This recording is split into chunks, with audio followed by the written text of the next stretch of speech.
আসসালামু আলাইকুম রহমতুল্লাহি ওবরকাতুহু। সম্মানিত দর্শক, আমাদের জাতীয় জীবনে বসন্তকাল যেভাবে গুরুত্বপূর্ণ, বর্ষাকাল তার চেয়ে কম গুরুত্বপূর্ণ নয়। হেমন্তকালের একটা বিশেষ বৈচিত্র্যতা রয়েছে। শরতের একটা আলাদা রূপ মাধুর্য রয়েছে। শীতের যে নান্দনিকতা, সেই নান্দনিকতা বলে শেষ করা যাবে না। কিন্তু আমাদের যে অভ্যাস, এগুলো এই যে ঋতুর যে বৈচিত্র্য, এই বৈচিত্র্যের সঙ্গে আমাদের ফসল, ফল ফলাদি, আমাদের প্রেম ভালোবাসা, মন মানসিকতা, আমাদের পোশাক পরিচ্ছদ, খাওয়া দাওয়া, বিয়ে শাদী, এই যে পূজা এবং পার্বণ, আনন্দ এবং উৎসব, এগুলো মিশে আছে বাংলাদেশের ৬টি ঋতুর সঙ্গে। এবং ঋতুকেন্দ্রিক ফল ফলাদি, ঋতুকেন্দ্রিক ফসলাদি, এবং সেই ফল এবং ফলাদি, ফসলাদির উপর কেন্দ্র করে অর্থনৈতিক কর্মকাণ্ড, দৈনন্দিন কর্মকাণ্ড, নিজেদের ব্যস্ততা এবং খাদ্য এবং খাদ্য সংক্রান্ত দেহের যে বিস্তৃতি, দেহের যে বা শরীরের যে স্তুতি, এটা অনেকটা নির্ভর করে। তো যেটা বলছিলাম, তো এরকম ঋতুর বাইরে যদি আপনি মাস হিসেবে আপনি বিবেচনা করেন, তাহলে প্রায় সব মাসগুলোর মধ্যেই আমাদের জাতীয় জীবনের সামাজিক এবং রাজনৈতিক আচরণ অনেকটা নির্ভর করে। যেমন ধরুন ডিসেম্বর মাস এবং নভেম্বর মাস, এ দুটো মাসে আমাদের হাজার বছরের যে ইতিহাস, সেই ইতিহাসের যুদ্ধ এবং রাজনীতি, এই দুটো মাসকে কেন্দ্র করেই সারা জীবন হয়েছে। যত রাজনৈতিক পট পরিবর্তন, যত প্রাসাদ ষড়যন্ত্র, সিংহাসনে যারা বসেন তাদের আনন্দ উল্লাস, কিংবা সিংহাসনে যারা বসেন তাদের ক্রন্দন, কান্নাকাটি, আহাজারি, এই নভেম্বর এবং ডিসেম্বর মাসেই কিন্তু সবসময় হয়ে আসছে। তো আমরা একেবারে নিকট অতীত, প্রতি 10 বছর পর পর আমাদের দেশে এক ধরনের মেরুকরণ হয়, রাজনীতির মেরুকরণ হয়, এভরি 10 ইয়ার্স। যেমন ধরুন আমাদের এই যে দুরবস্থা, এটা শুরু হয়েছিল যেটা 1914 সনে, এবং 10 বছর ধরে যে বন্ধ্যাত্ব চলল, এটা ট্রেন্ড। কোনো ভোট নেই, বিনা ভোট, একদলীয় শাসন, ফ্যাসিবাদ, আওয়ামী লীগের বাইরে কোনো দল নেই, বঙ্গবন্ধুর উপরে বাইরে কোনো নেতা নেই, জয় বাংলার বাইরে কোনো স্লোগান নেই। আবার দেখুন, এই ঘটনার পরে নতুন যে কাল এলো 10 বছর পরে, এখন একটা 10 বছরের একটা কালচার চলতে থাকবে। সেই কালচার কি? আওয়ামী লীগ নেই, বঙ্গবন্ধু কেউ না, জয় বাংলা স্লোগান নিন্দিত, ঘৃণিত, ইত্যাদি অনেক কিছু কিন্তু আগামী 10 বছর চলতে থাকবে।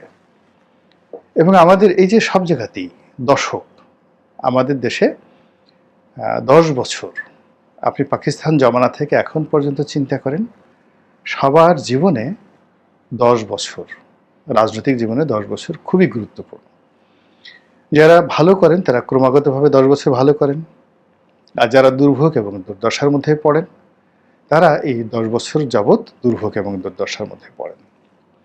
তা আমাদের এই সমাজে গত 10 বছর যারা খারাপ অবস্থাতে ছিলেন, আগামী 10 বছর তারা ভালো থাকবেন। গত 10 বছর যারা ভালো ছিলেন, আগামী 10 বছর তারা খারাপ থাকবেন।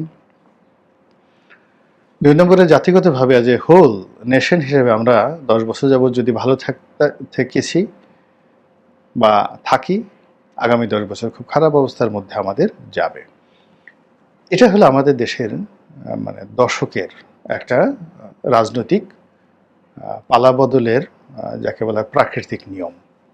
এভরি 10 ইয়ার্স আপনি 1921 সন থেকে 11 সন থেকে চিন্তা করেন, বা 1905 সন থেকে চিন্তা করেন, 1905 সনের পরে 1916 প্রথম 10 বছর চিন্তা করেন, এরপর থেকে দেখেন প্রতি 10 বছর একটা নতুন ইতিহাস। সবসময় আপনি 10 বছর একটা রাজনৈতিক ইতিহাস পাবেন, সে বঙ্গভঙ্গ থেকে শুরু করেন। সবসময় 10 বছর একটা জিনিস চলেছে, ভালো এবং মন্দ। এবং এই যে যা কিছু চলেছে, এটির শুরুটা হয়েছে বা শেষ হয়েছে, চূড়ান্ত রূপ নিয়েছে এই নভেম্বর এবং ডিসেম্বর মাসে। তা আমাদের দেশে আওয়ামী লীগের জন্য আগস্ট মাসটি হলো একটা দুর্ভাগ্যের মাস, আর বিএনপির জন্য যাকে বলা হয় ফেব্রুয়ারি এবং মার্চ, এই দুটো মাস খুবই খারাপ মাস, বিএনপির জন্য দুর্ভাগ্যের মাস। আবার জামাতের জন্য এই নভেম্বর ডিসেম্বর মাসটা খারাপ মাস, খুবই খারাপ মাস। জাতীয় পার্টির জন্য নভেম্বর ডিসেম্বর কিন্তু খারাপ মাস, প্রথম থেকেই খারাপ মাস। তো এখন এই যে আমাদের যে এখন নভেম্বর এবং ডিসেম্বর চলছে, এই সময়টি অবস্থা দৃষ্টি মনে হচ্ছে যে আমাদের পুরো জাতির জন্য এই দুটো মাস ভীষণ রকম সংকটাপন্ন অবস্থায় হাজির হচ্ছে।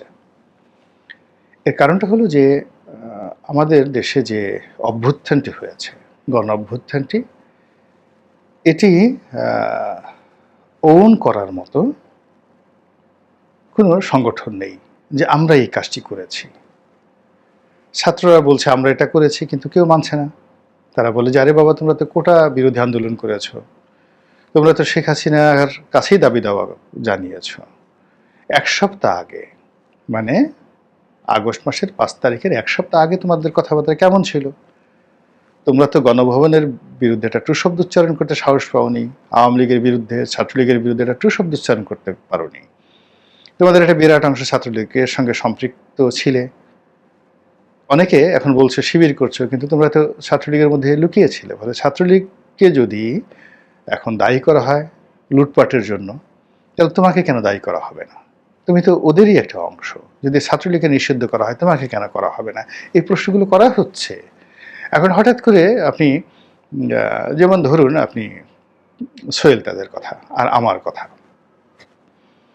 এখন আমি 2014 সনে আওয়ামী লীগ যখন ক্ষমতায়, তখন আওয়ামী লীগ ছেড়ে চলে এলাম। 2018 সনে আওয়ামী লীগের নমিনেশন আবার চাইলাম, পেলাম না, আমি বিএনপিতে চলে আসলাম। ফলে আওয়ামী লীগের সঙ্গে আমার যে সম্পর্কটি, সেটি আওয়ামী লীগের যখন সৌভাগ্যের সূর্য মধ্য গগনে, তখন থেকে আমি আওয়ামী লীগের সমালোচনা করে আসছি। আর আমি যখন আওয়ামী লীগের সংসদ সদস্য ছিলাম 2009 থেকে 14, তখন থেকেই আমি আসলে সমালোচনা করে আসছি। কিন্তু সোহেল তাজ এই আগস্ট মাসের 5 তারিখ পর্যন্ত শেখ হাসিনার বিরুদ্ধে কোনো কথা বলেননি। ফলে কি হচ্ছে, এখন তিনি অনেক সুন্দর সুন্দর কথা বলছেন, কিন্তু লোকজন কিন্তু গ্রহণ করছে না। তদ্রূপে এখন যারা সমন্বয়ক রয়েছেন, তাদের কেউ বলছেন আমি শিবির করতাম, কিন্তু আওয়ামী লীগের সঙ্গে আমি যুক্ত ছিলাম কৌশলগত কারণে। তাহলে কৌশলগত কারণে আপনি আওয়ামী লীগের সিটে থেকেছেন, আওয়ামী লীগের সঙ্গে রাজনীতি করেছেন, পরিচয় হোল্ড করেছেন, পদ পদবি হোল্ড করেছেন, কিন্তু আওয়ামী লীগের যে দুর্নাম বর্ধমের কিছুই আপনি নেবেন না, এটা তো হয় না। ফলে কি হচ্ছে, তারা কিন্তু এই বিপ্লবের যে স্পিরিটটা, এটাকে তারা ওন করতে পারছেন না। অন্য যারা ছাত্রলীগের সাবেক নেতা ছিলেন, এই কোটা আন্দোলনে এখন যারা ফ্রন্ট সারিতে চলে আসছেন, তারাও ওইভাবে ওন করতে পারছে না নৈতিকভাবে। এর কারণে যখনই তাদেরকে বলা হচ্ছে যে তোমরা তো একসময় ছাত্রলীগ করতে, তো সাদ্দামকে যদি গালাগালি করা হয়, তোমরা সাদ্দামের পাশে থেকেছ, তোমাদেরকে কেন গালাগালি করা হবে না? তোমাদেরকে কেন নিষিদ্ধ করা হবে না? এখন মানুষের মুখ তো আপনি বন্ধ করতে পারবেন না। তো এই বিষয়গুলো আলোচনা হতে হতে গত 3 মাসে এখন এই নভেম্বরে এসে একেবারে চূড়ান্ত পর্যায়ে চলে গেছে। সমন্বয়কদের সম্পর্কে, উপদেষ্টাদের সম্পর্কে, ডক্টর মোহাম্মদ ইউনূস সম্পর্কে, তার আমেরিকান কানেকশন সম্পর্কে যে মিথ অ্যান্ড ম্যাথোলজি ছিল, তো সেই জিনিসগুলো চলে গেছে।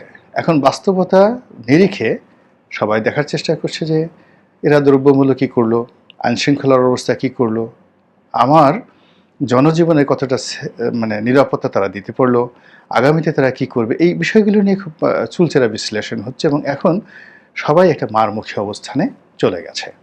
জনগণ প্লাস সমন্বয়ক, রাজনৈতিক দলগুলো প্লাস সমন্বয়ক, সরকার ভার্সেস রাজনৈতিক দল, সরকার ভার্সেস জনগণ।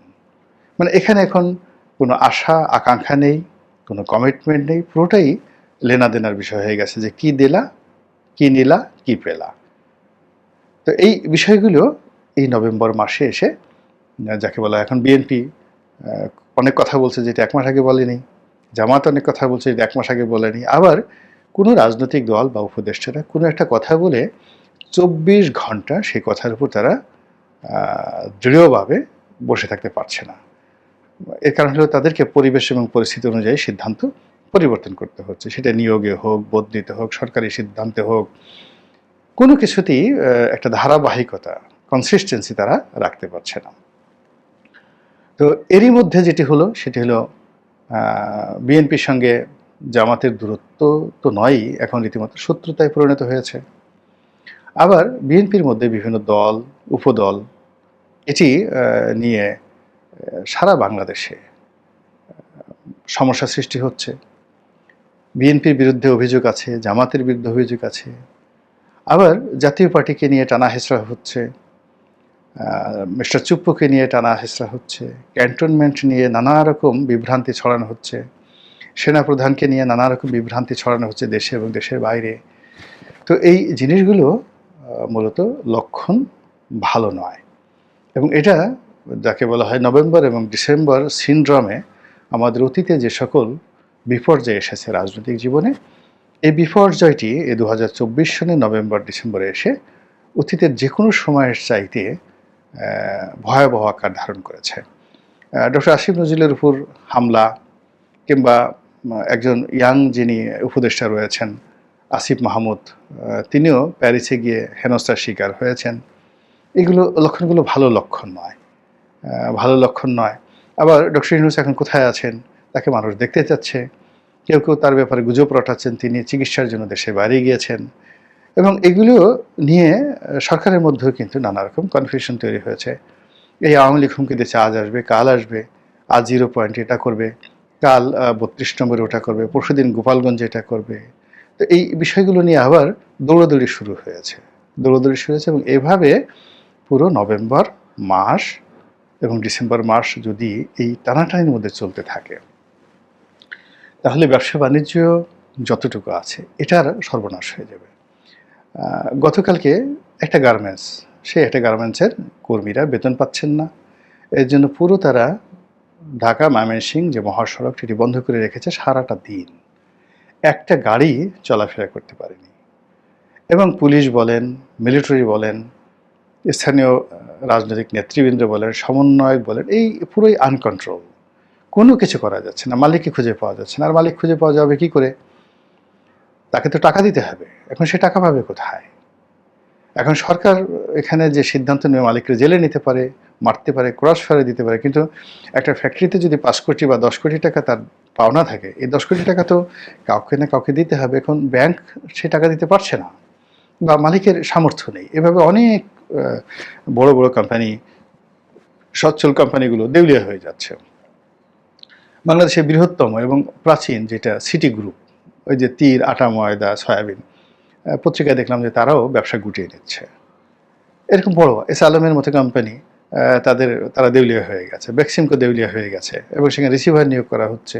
অল্প কয়েকটি বেক্সিমকো, যেমন বেক্সিমকো ফার্মা, এরকম অল্প কয়েকটা কোম্পানি তারা টিকে থাকতে পারছে, কিন্তু বাকি যে বেক্সিমকোর যে কোম্পানিগুলো, সেগুলো দেউলিয়া হওয়ার পথে। কিন্তু এটার অ্যাগেনস্টে তাদের প্রায় 80,000 90,000 কোটি টাকা যদি ঋণ থাকে, সেটা কোথায় যাচ্ছে?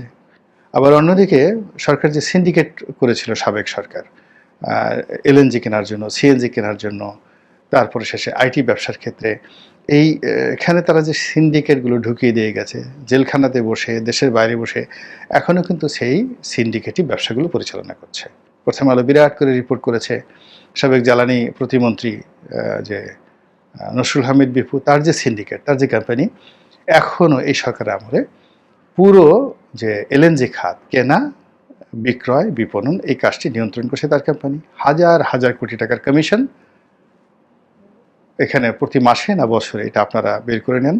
এটা নসরুল হামিদ বিপু এখনও করছে, এবং সরকার জানে, কিন্তু তাদের কিছু করার নেই। এর কারণ হলো এই মুহূর্তে ওই সিন্ডিকেটের বাইরে গিয়ে নতুন কাউকে নেবে, কারোর হাতে এই ব্যবসা বাণিজ্য দেবে, এটা সম্ভব হচ্ছে না।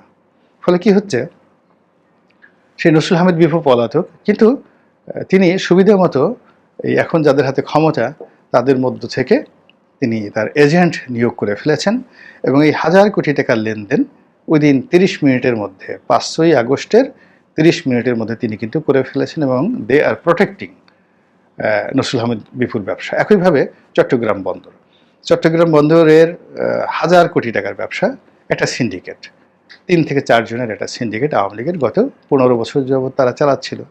এর মধ্যে একরামুল করিম সাহেবের নাম আসছে, নোয়াখালীর এমপি, আব্দুল লতিফের নাম এসেছে, তারপর শেষে আজম নাসির সাহেবের নাম এসেছে, উনি সাবেক মেয়র। কিন্তু বন্দরের যে পরিচালনা পদ্ধতি, এখানে ইকুইপমেন্ট, রাতারাতি আপনি ইচ্ছে করলে এদেরকে বাদ দিতে পারবেন না। ফলে তারাই কাজ করছে। কি হচ্ছে, ওখানে যারা এই মুহূর্তে যাদের হাতে ক্ষমতা তাদের সঙ্গে তারা ভাগাভাগি করে ফেলছে। দৃশ্যপট থেকে তারা চলে গেছে, কেউ জেলে, কিন্তু জেলে বসে বসে তারা পোলাও খাচ্ছে, কুরমা খাচ্ছে, বিরিয়ানি খাচ্ছে। আর তাদের যারা এজেন্ট, এখন যাদের হাতে ক্ষমতা, সেই এজেন্টের মাধ্যমে এই পুরো ব্যবসা বাণিজ্য চলছে, সিন্ডিকেশন চলছে, সব কিছু চলছে। তো এই যে যারা সিন্ডিকেট করে 2 নম্বরই কর্মকাণ্ড করে সব কিছু চালাচ্ছে, তারা তাদের মতো চলছে। কিন্তু সাধারণ মানুষ আমরা বাইরে থেকে যেটা দেখতে পাচ্ছি সেটা হলো ধরো মরো খাও। যারা জীবনে হয়তো দেখা গেল 5 কেজি টিয়ার পায়নি, কাবিখা পায়নি, কিন্তু আওয়ামী লীগ করেছে, এখন সেই লোকগুলো ঘর হারা, বাড়ি হারা। বিএনপির জমানাতেও এরকম ছিল।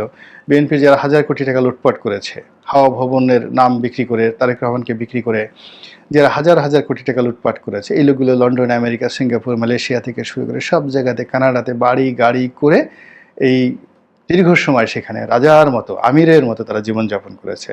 তাদের অনেকের রোলস রয়েছে আছে, তাদের অনেকের ডেজার্ট সাফারি করার মতো সেই বিশাল মরুভূমি আছে, তাদের মরুদ্যান আছে অনেক বিএনপি নেতার।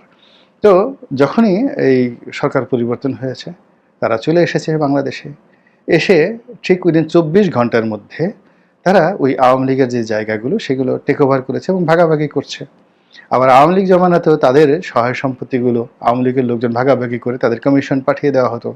ফলে তারা নেপালে থাকুক, দুবাইতে থাকুক, তারা তাদের মতো চলছে, কিন্তু সাধারণ মানুষের সর্বনাশ ঘটে গেছে।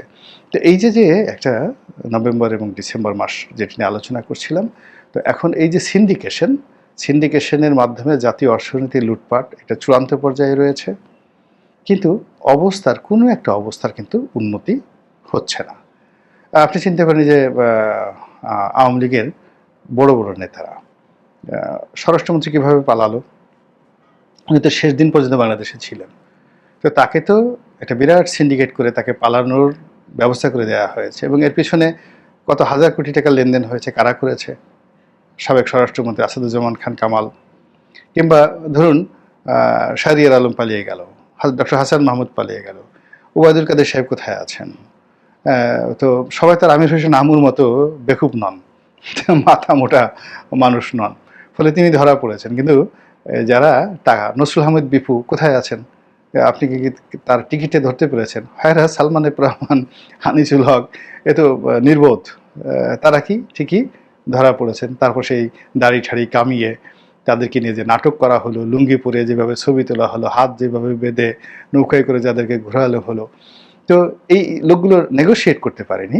কিন্তু যারা নেগোশিয়েট করতে পেরেছেন, যাদের বন্ধু ছিল, যাদের নেগোশিয়েট করার সুযোগ ছিল, তারা কিন্তু সবাই নেগোশিয়েট করে একেবারে ফুররুত করে চলে গেছে। শামীম ওসমান সাহেব কোথায়, কিভাবে খেলা হচ্ছে এখন, তিনি কোথায় গিয়ে খেলছেন? তো আপনারা কিন্তু তার টিকিটাও স্পর্শ করতে পারছেন না। এবং এরকম অসংখ্য লোক, হাজার হাজার মানুষ। তো এই যা কিছু এই 3 মাসে হয়েছে, এই 3 মাসে অবনতি যেটা আওয়ামী লীগ সরকারের শেষ আমলে হয়েছিল, লুটপাট, সেটা কিন্তু দিদারসে এখনও চলছে। ফলে ব্যাংকগুলোর অবস্থা ভালো হয়নি, বিমার অবস্থা ভালো হয়নি, ব্যবসা বাণিজ্য দিনের পর দিন, গার্মেন্টসগুলো ক্লোজ হয়ে যাচ্ছে, বায়ারগুলো চলে যাচ্ছে। সাভার গিয়ে, আশুলিয়া গিয়ে, গাজীপুরে গিয়ে, টঙ্গীতে গিয়ে, নারায়ণগঞ্জ গিয়ে, রূপগঞ্জে গিয়ে আপনি দেখেন কান্নার রোল শিল্প কলকারখানাগুলোতে। নবপুরে গিয়ে দেখেন, বংশালে গিয়ে দেখেন, ইসলামপুরে গিয়ে দেখেন, মিটফোর্টে গিয়ে দেখেন, যারা বড় বড় ইম্পোর্টার, খাতুনগঞ্জে গিয়ে দেখেন, চট্টগ্রামের পথে বসে গেছে। তো এই যে যখন এরকম একটা অবস্থা তৈরি হয়, তখনই এই নভেম্বর এবং ডিসেম্বর আমাদের জাতীয় জীবনে পট পরিবর্তনের একটা প্রেক্ষাপট তৈরি করে ফেলে। তারপরে ক্ষমতা পরিবর্তনের একটা প্রেক্ষাপট তৈরি করে ফেলে, জঞ্জাল দূর করার একটা প্রেক্ষাপট তৈরি করে ফেলে। কাজেই এখন যারা আছেন তারা এই সময়টিতে সতর্ক হবেন, প্রতিটি মুহূর্তকে তারা কাউন্ট করবেন এবং সকল রকম উত্তেজনা থেকে নিজেদেরকে নিবৃত রাখবেন। এটাই হলো আমার অনুরোধ। আল্লাহ আমাদের সবাইকে হেদায়েত দান করুন এবং হেফাজত করুন। আসসালামু আলাইকুম ওয়া রাহমাতুল্লাহি ওয়া বারাকাতুহু।